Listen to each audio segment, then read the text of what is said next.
Alright, so we back again. Welcome back to the channel, everybody. I thank you guys again for those who have been supporting my channel already. Today we're going to be covering a player by the name of Pistol Pete Maravich.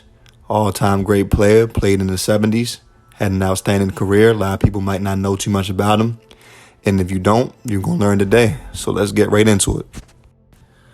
Alright, so starting off with his high school career, Pistol Pete played for 3 different high school teams. His family did move around a couple times. He started off playing at a high school called Daniel High School, which is in Central South Carolina. He played there at first. His father was a coach of the Clemson college team, and then he ended up leaving, and he became part of the coaching staff at North Carolina. So when he did that, they ended up moving to Raleigh, North Carolina. And then when they moved there, Pistol Pete played for a high school called Needham B. Burton High School. And after that, he ended up transferring to Edwards Military Institute, where he played ball there. And that's where he got his most shine. When he played ball for that school or that institute, he averaged 33 points a game. So after he was done with high school, it wasn't really difficult for him to decide what college he wanted to attend, because now by this time, his father was coaching for the LSU team. So, of course, he had a spot on that team. And in his first game playing for LSU, he dropped a 50-point triple-double. He had 50 points, grabbed 14 rebounds, and dished out 11 assists in his first game.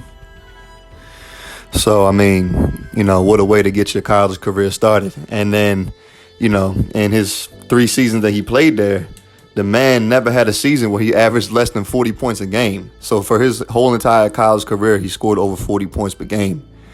That's unbelievable. And of course, he was a 3-time All-American player as well. And please understand, too, I want to throw this in there. When he was averaging, the amount of points he was averaging, he was playing in an era where there was no 3-point line, and he was a long-distance shooter. He would take shots from that distance where the 3-point line would be at. He had a jump shot. So you can only imagine, if there was a 3-point line back then, how many points per game he really would be averaging. He might have averaged over 50. All right, so with that being said, though, after he was done with college, he entered the NBA draft, and he was picked number 3 overall by the Hawks. And his rookie season, he averaged 23 points per game, and he was able to make the all-rookie team. So he went on to play with the Hawks for 4 seasons. 3 out of those 4 seasons, he did lead his team to the playoffs. He was a 2-time All-Star for them. After playing with them for 4 seasons, he was traded to the New Orleans Jazz. And he would go on to play with them for 5 seasons. In his 5 seasons there, he never qualified for the playoffs. But he did stand out as a player. He made 3 All-Star teams. He did lead the league in scoring in the 1976-77 season.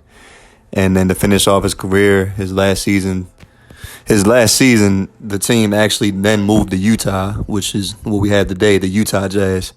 He started off the season playing with them. This was in the 79-80 season. Then he ended up getting traded to Boston, which actually was Larry Bird's first year. So he played with Larry Bird in his first season, and that was Pete Maravich's last season.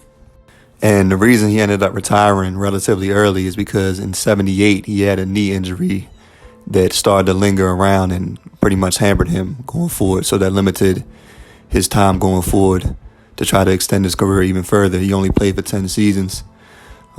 He made the All-NBA team, the first team twice, the second team he made twice as well. This man was an elite level scorer. As I stated, he led the league in scoring 1 time, and he's in the top 15 all time for most career 50-point games. He had 6 career 50-point games, and his most infamous game that people know him for is the 68-point game he had in his career. He had a 68-point game, and I keep trying to mention this.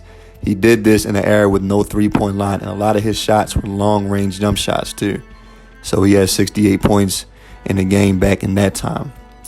But altogether, Pete Maravich was an all-time great overall player. He could score, great passer, only averaged about 5.5 assists for his career. But if you just look at his highlights and watch him play, just based off the eye test, I mean, he had phenomenal court vision, man. Also had an elite level handle as well. So I wanted to make this video to give him a special shout out. And if you guys didn't know much about him already, hopefully you guys learn. And I have some more videos coming soon, very soon. I appreciate you guys supporting me. Everybody have a blessed day. All glory be to God.